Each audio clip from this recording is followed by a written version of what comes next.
This rescue bear throws the ultimate drama fit. You won't stop laughing. The morning mist clung to Green Mountain Forest like a whispered secret, and Walter Miller moved through it with the deliberate pace of a man who had learned that rushing through life only meant missing its quiet treasures. At 70, his joints protested the Vermont cold, but his daily ritual remained unchanged. A wicker basket filled with birdseed balanced carefully in his weathered hands as he made his way from the old wooden cabin to the forest edge. The cabin had been home for 43 years, built with his own hands and those of his late wife, Margaret. Every board, every nail, every carefully fitted window frame held memories that both comforted and ached. Since Margaret's passing 3 winters ago, the silence had grown thick as honey, broken only by the crack of settling wood and Walter's own measured footsteps across the worn pine floors. This particular March morning carried the promise of spring, though patches of snow still stubbornly lay between the emerging crocuses. Walter paused at his usual spot beside the old mulberry bush, its bare branches reaching skyward like arthritic fingers. He'd been feeding the woodland creatures here for over a decade, watching generations of squirrels and birds come to depend on his offerings. It was a small thing, but it connected him to something larger than the echoing emptiness of his days. As he bent to place the basket beside the familiar gnarled roots, a sound made him freeze.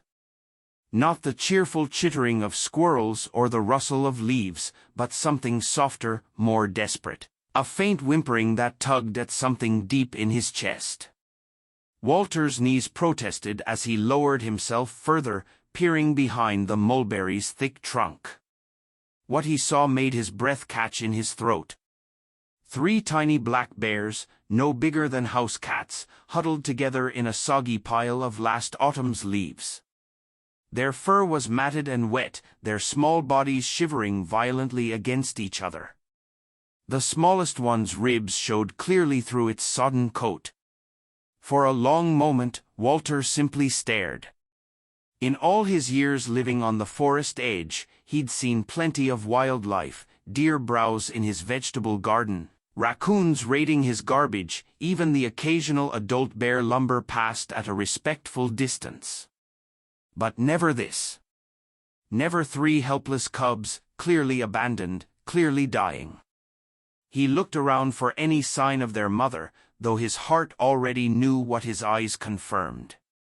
No massive paw prints in the soft earth. No torn bark on nearby trees marking territory. No fresh scat. These babies were alone in the world. And from the hollow look of their bellies and the way they barely lifted their heads at his approach, they had been alone for too long. The largest of the 3 managed to raise its snout toward him, dark eyes reflecting a fear so profound it seemed to echo Walter's own deepest loneliness. In that moment, looking into those desperate, intelligent eyes, Walter felt something crack open inside his chest. A part of his heart he'd sealed away when he'd lowered Margaret's casket into the frozen Vermont ground. "Well, he murmured, his voice rusty from disuse. "I suppose you can't stay here." Walter had never imagined himself caring for wild animals, especially not bears. Especially not at an age when most men were content to watch the world from behind their windows. But as he looked at the 3 trembling forms, he knew he couldn't walk away. Not from this, not when death was already reaching its cold fingers toward these innocents. He shrugged out of his thick wool sweater, the morning air biting immediately through his flannel shirt. Working carefully, speaking in low, soothing tones, he wrapped the cubs together in the warm wool. They were surprisingly light, their small bodies fitting easily against his chest as he cradled them like the children he and Margaret had never been blessed to have. The walk back to the cabin felt both endless and too short. Walter found himself whispering reassurances to the bundle in his arms, feeling foolish and necessary all at once. Almost there now, he told them. We'll get you warm. Get some food in you. Inside the cabin, Walter moved with a purpose he hadn't felt in years. He built up the fire until flames danced eagerly in the stone hearth, then lined his old firewood basket with Margaret's softest wool blanket, the blue one she'd knitted during her last autumn, when her hands could still manage the needles, but her eyes had begun to fail. He settled the cubs in their makeshift bed, arranging them so they could share body heat. The smallest one, clearly the weakest, pressed itself against the side of the basket and let out a sound that was part whimper, part sigh. It was the sound of a creature giving up, and Walter felt his throat tighten. None of that now, he said firmly, though his voice shook. You're safe here. The first night was the longest Walter had experienced since Margaret's final hospital stay. He pulled his rocking chair close to the fire and settled in to watch over his unexpected charges. Every few minutes, he'd lean forward to check that they were still breathing, his heart clenching each time he saw how still they lay. Around midnight, the smallest cub began to stir restlessly, making tiny distressed sounds. Walter reached down and gently stroked its matted fur, amazed at how fragile it felt beneath his fingers. "Shoo," he whispered, the way he used to comfort Margaret during her bad nights. "I'm here. You're not alone." As dawn broke, gray and silver, through the cabin windows, Walter realized he'd dozed fitfully in his chair. But the cubs were still breathing. More than that, they seemed slightly more alert, their eyes following his movements when he stood to stoke the fire. He warmed goat's milk on the old wood stove, thinned it with a little water, and sweetened it with honey, using Margaret's smallest spoon, the one she'd used for her medicine those last months. He coaxed tiny sips into each small mouth. It was painstaking work, and half the milk seemed to end up on their fur, but eventually he saw their tiny pink tongues begin to lap eagerly at the nourishment. "There we go," Walter murmured, feeling something like triumph as the largest cub managed to drink nearly a full spoonful. "That's better, isn't it?" Over the following days, Walter fell into a rhythm he hadn't known he was capable of at his age. Every few hours he prepared more milk, coaxing the cubs to drink. He kept the fire burning constantly, adjusting their blankets, cleaning their makeshift bed. He talked to them constantly, about the weather, about Margaret, about the birds gathering outside the windows. It was during one of these one-sided conversations that Walter noticed the middle cub, the strongest of the three, had begun following him with its eyes. More than that, it had started crawling to the edge of its basket whenever Walter approached, tiny paws reaching toward him. "You're a friendly little thing, aren't you?" Walter said, gently lifting the cub to examine it more closely. It was definitely male, and his fur was beginning to regain some of its natural luster. Most remarkably, he seemed to have decided that Walter was the center of his small universe, making contented humming sounds whenever the old man was near. "Buddy," Walter said suddenly, surprised by his own certainty. "That's what I'll call you because you act like we've been friends forever." Buddy responded by nuzzling against Walter's worn flannel shirt, and Walter felt his heart do something it hadn't done in 3 years. It felt full. But reality has a way of intruding on even the most perfect moments. Walter knew he couldn't keep 3 bear cubs indefinitely. As much as the idea of letting them go tore at him, he understood they belonged in the wild with their own kind. After a week of round-the-clock care, he forced himself to call the State Wildlife Rescue Center. "3 cubs, you said?" The woman's voice was kind but professional. "How old do you estimate them to be?" Walter looked across the room where all 3 bears were now strong enough to play gentle wrestling matches in their basket. Maybe 8 weeks, 10 at most. They were in bad shape when I found them. You did the right thing taking them in, Mr. Miller. We'll send someone out tomorrow to collect them. We have an excellent rehabilitation program. They'll be released back into the wild once they're old enough to survive on their own. Walter agreed, gave her directions to his cabin, and hung up the phone with hands that shook slightly. Tomorrow. He had one more night with his small charges, and then the cabin would return to its familiar silence.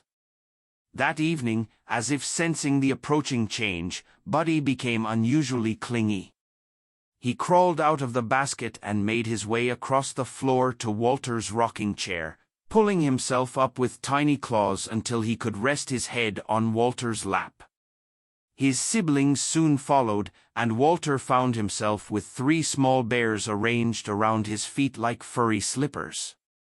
You're going to love the wild, Walter told them, though his voice lacked conviction. Lots of room to run and climb trees, other bears to play with. Buddy looked up at him with dark, intelligent eyes and made a soft, questioning sound. Don't look at me like that, Walter said, scratching behind Buddy's ears. You know I can't keep you. It wouldn't be right. But as the night wore on, Walter found sleep impossible. Not because he was worried about the cubs breathing this time, but because he was memorizing the sound of it, the gentle rhythm of 3 small creatures dreaming peacefully near his feet, trusting him completely to keep them safe. It was around 2 in the morning when Buddy suddenly grew restless.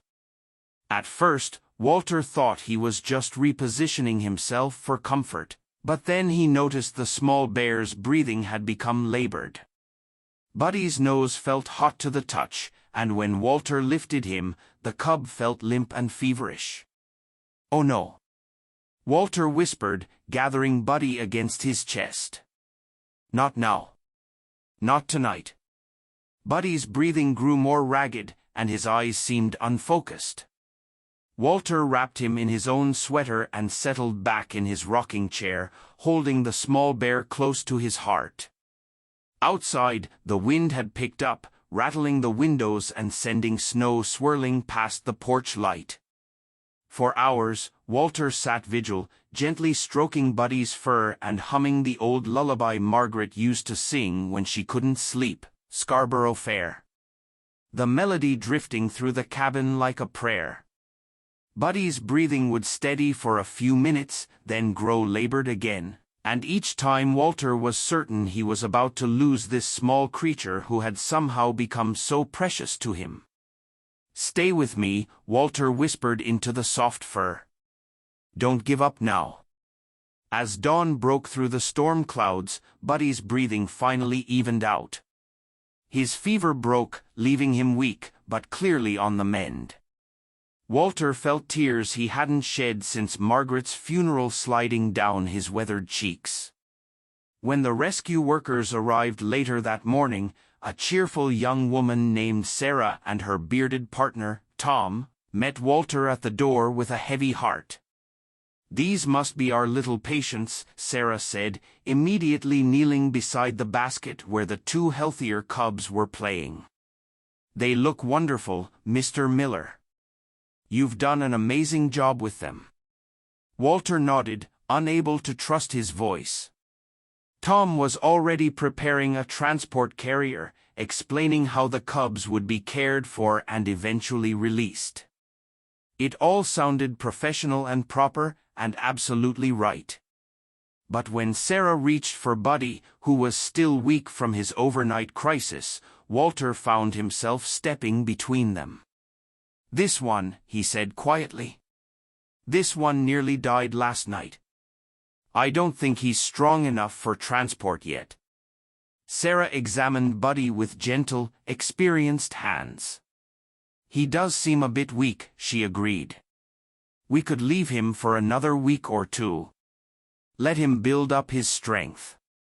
Walter nodded, not trusting himself to explain that it wasn't just Buddy's physical strength he was worried about.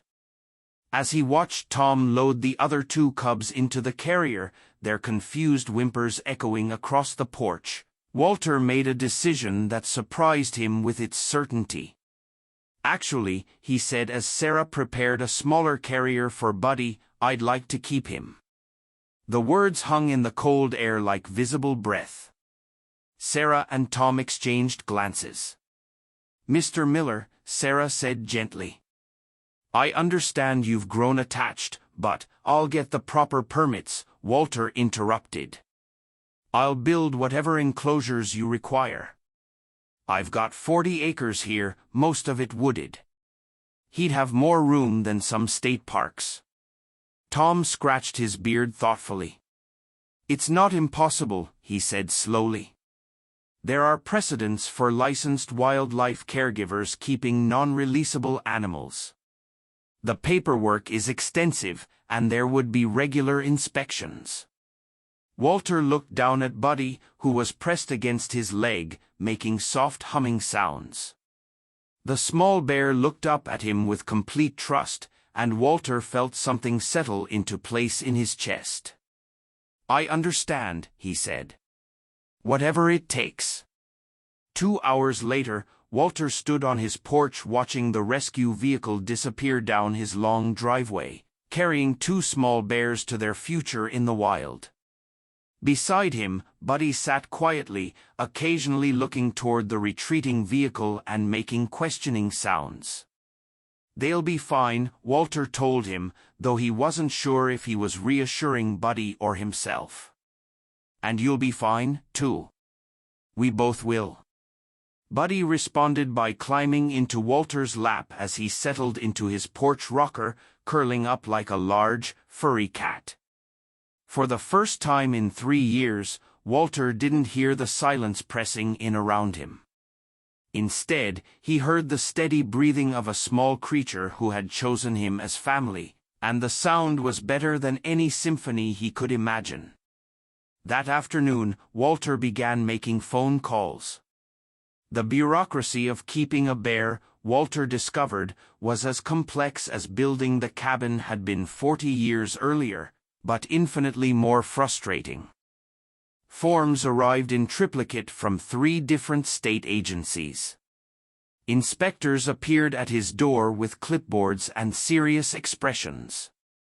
The local animal control officer, a stern woman named Patricia Hernandez, visited twice a week for the first month, each time measuring Buddy's enclosure and questioning Walter's motives. "You understand, Mr. Miller," she said during one such visit, watching Buddy enthusiastically destroy a cardboard box Walter had given him to play with, "that this animal will grow to be over 300 pounds. This isn't a pet dog."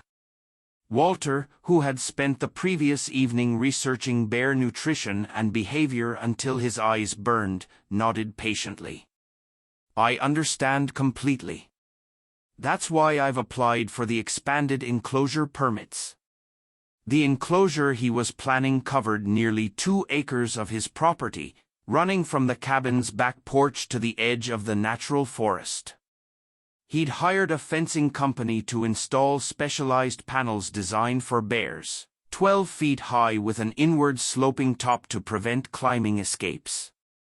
Inside, he was creating what amounted to a bear paradise, a man-made stream fed by a natural spring, rocky outcroppings for climbing, dense bushes for foraging, and an insulated shelter large enough for a full-grown bear. The project consumed Walter's days and most of his modest savings. But he attacked it with an energy that surprised him. For the first time since Margaret's death, he had a purpose beyond simply existing from one day to the next. Buddy, meanwhile, was growing at an astounding rate. By summer, he'd tripled in size, his coat thick and glossy from Walter's careful attention to his diet. The morning feedings had evolved from tiny spoonfuls of milk to substantial meals of fish, berries, vegetables, and specially formulated bear nutrition supplements that cost more per pound than Walter's own groceries. But it wasn't the expense that made Walter smile every morning as he prepared Buddy's breakfast. It was the ritual itself, the way Buddy would appear at the kitchen window exactly at 7 a.m., pressing his increasingly large nose against the glass and making the low humming sound that had become his signature greeting. "Good morning to you, too," Walter would say. And Buddy would lumber around to the back door, waiting patiently while Walter carried his food to the special feeding area they'd established on the porch. The morning coffee incident happened in late July when Buddy had grown large enough to easily reach the porch railing, but was still young enough to investigate everything with his mouth. Walter had left his mug on the porch steps while he went inside for the sugar and returned to find Buddy enthusiastically lapping at the bitter black liquid. The bear's reaction was immediate and dramatic. His eyes widened in shock. He began shaking his head violently, then rolled onto his back and began pawing at his mouth while making sounds that could only be described as indignant complaints.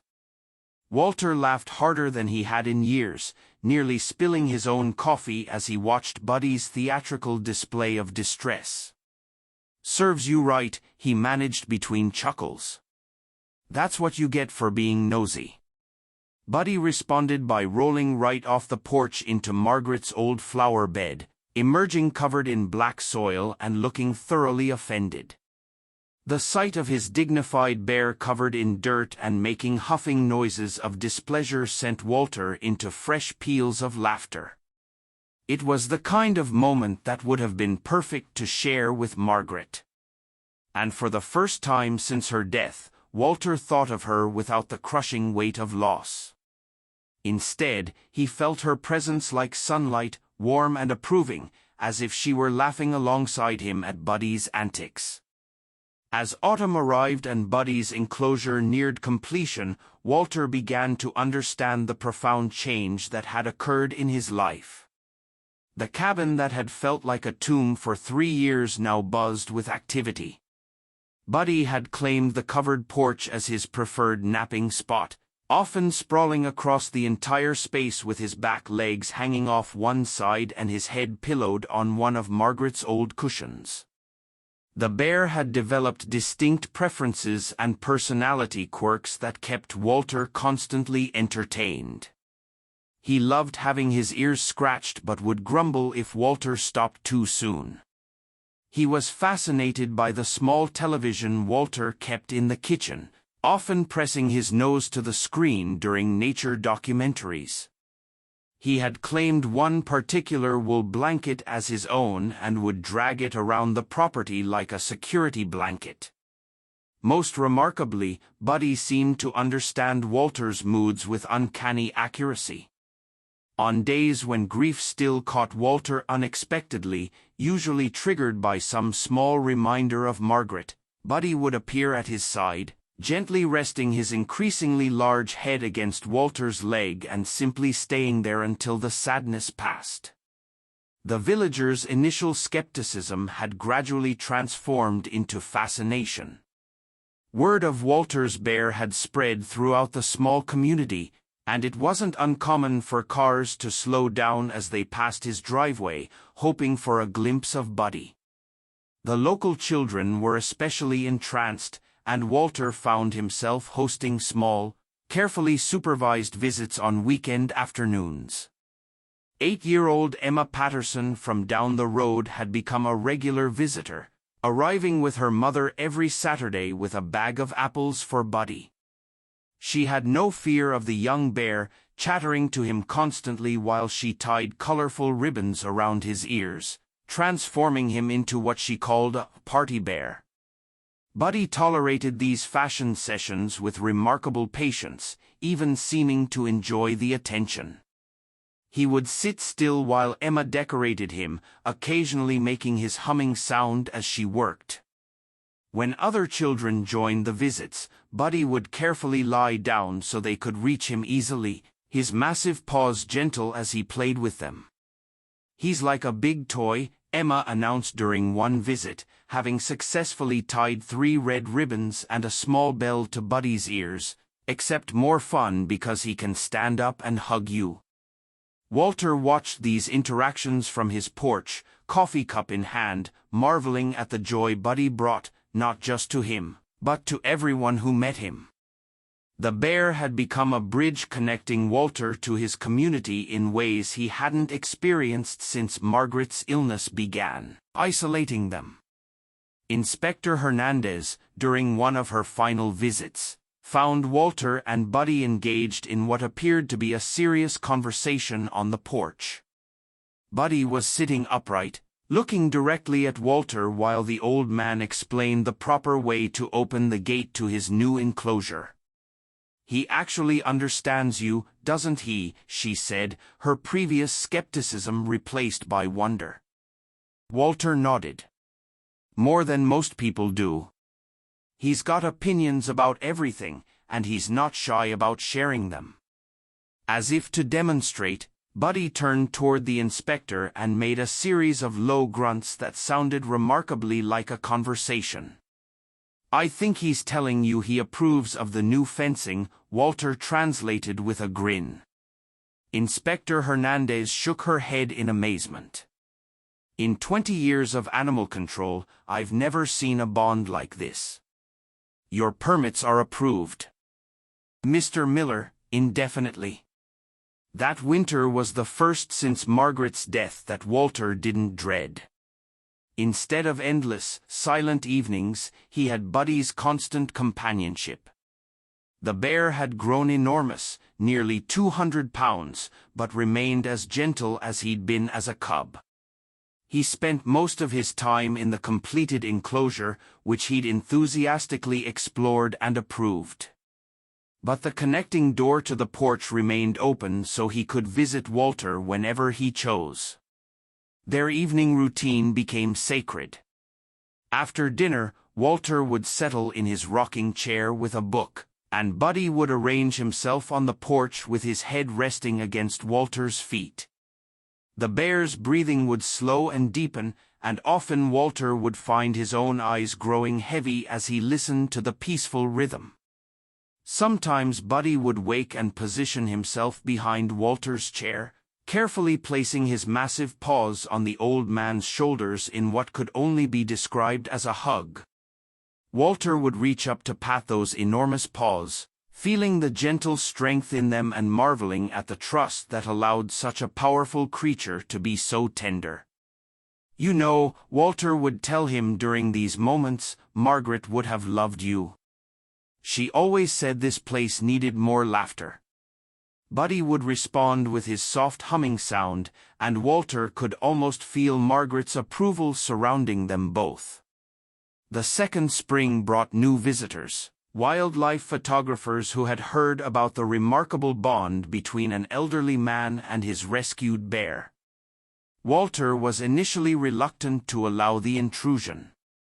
But when he learned the photographers wanted to create a book about wildlife rehabilitation success stories, he agreed. The resulting photographs captured moments Walter had thought were too precious to share. Buddy carefully taking an apple from Walter's outstretched hand, the two of them sitting side by side on the porch steps, both gazing out at the forest, Buddy's massive form curled up like a giant cat in the afternoon sunshine while Walter read nearby. But Walter's favorite photograph was one the photographer captured without his knowledge. Walter had dozed off in his rocking chair, and Buddy had positioned himself as a living footrest, his great head pillowed across Walter's worn boots, both of them sleeping peacefully in the dappled sunlight filtering through the porch roof. "This is what family looks like," the photographer told Walter when she showed him the image. "Not blood or species or convention, just love and loyalty and the choice to stay." As the years passed, Walter realized he had stopped thinking about growing old alone. His 70s became a time of unexpected adventure rather than gradual decline. Buddy, now fully grown at over 300 pounds of muscle and fur, remained the most gentle creature Walter had ever known. The bear's intelligence had continued to develop as well. He could open simple latches, had learned to knock on the porch door when he wanted Walter's attention, and had developed an extensive vocabulary of grunts, hums, and huffs that Walter understood as clearly as spoken language. The villagers had long since stopped thinking of Buddy as unusual. He was simply part of the landscape now, as much a fixture of Walter Miller's property as the old mulberry bush, where Walter still left breadcrumbs every morning. Children grew up with stories of the gentle bear who liked ribbons and played games. Adults brought their own children to meet him, creating a multi-generational chain of people whose lives had been touched by the unlikely friendship. Dr. Sarah Chen from the university had begun including Walter and Buddy in her research on human-animal bonds, visiting regularly to document their interactions. "What you two have," she told Walter during one such visit, "challenges every assumption we make about wild animals and domestication. Buddy has never been domesticated, but he's chosen a domestic life." "He's chosen you?" Walter, watching Buddy carefully extract a pine cone from between his paws while maintaining intense concentration, nodded. "I think we chose each other. Some decisions are too important to make alone." The end, when it came, was as gentle as everything else in their shared life. Walter was 82, and though his body had begun to fail in small ways, his spirit remained strong. Buddy, now 12 years old and considered elderly for a bear, had slowed down as well, but remained devoted to their daily routines. It was an October morning, crisp with the promise of winter, when Walter realized he was too weak to make his usual trip to the mulberry bush. Instead, he called Buddy to the porch, and together they shared what would be their last breakfast. Walter in his rocking chair, Buddy lying across his feet, both of them watching the autumn light paint the forest in shades of gold and amber. "You've been the best friend an old man could ask for," Walter whispered, his hand resting on Buddy's massive head. "I hope you know that." Buddy made his soft humming sound and pressed closer as if he understood the importance of the moment. Walter closed his eyes, listening to Buddy's steady breathing, feeling the warmth of his unlikely family surrounding him. In the distance, he could hear the sounds of the forest awakening, birds calling, leaves rustling, the eternal rhythm of life continuing as it always had and always would. When the neighbors found them 3 days later, they were exactly as they had fallen asleep. Walter peaceful in his rocking chair, Buddy curled protectively at his feet, both of them looking as if they were simply napping in the autumn sunshine. The fire in the cabin had burned down to embers, but the porch remained warm, sheltered from the wind by Buddy's massive form. The state wildlife officials, when they arrived to assess the situation, found themselves faced with an unprecedented dilemma. Buddy was too old and too accustomed to human companionship to be released into the wild, but too devoted to Walter's memory to be easily relocated. In the end, they decided to honor the bond that had brought them together. Buddy remained on the property, which had been willed to the state as a wildlife sanctuary. He lived another 2 years, becoming a gentle ambassador for human-wildlife cooperation, receiving carefully supervised visits from schoolchildren and researchers who came to study the remarkable relationship that had transformed both a lonely old man and an orphan bear cub. Buddy passed away quietly on a spring morning, very much like the one when Walter had first found him, curled up in his favorite spot on the porch where he could watch the forest edge and the old mulberry bush where it all began. The local community gathered to honor both Walter and Buddy, recognizing that their story had become part of the folklore of Green Mountain Forest, a reminder that love and family can take forms that surprise us, heal us, and teach us that no one ever truly has to be alone. The cabin stands empty now, maintained by the state as part of the sanctuary. But visitors often report hearing soft humming sounds carried on the wind and seeing movement near the old mulberry bush at dawn. Whether these are simply forest sounds and shifting shadows or something more lasting, no one can say for certain. What remains undeniable is the truth Walter and Buddy proved with their lives. That sometimes the most profound love stories are not the ones we plan, but the ones that find us when we need them most, arriving unexpected and transforming everything they touch with the simple, radical act of choosing to stay.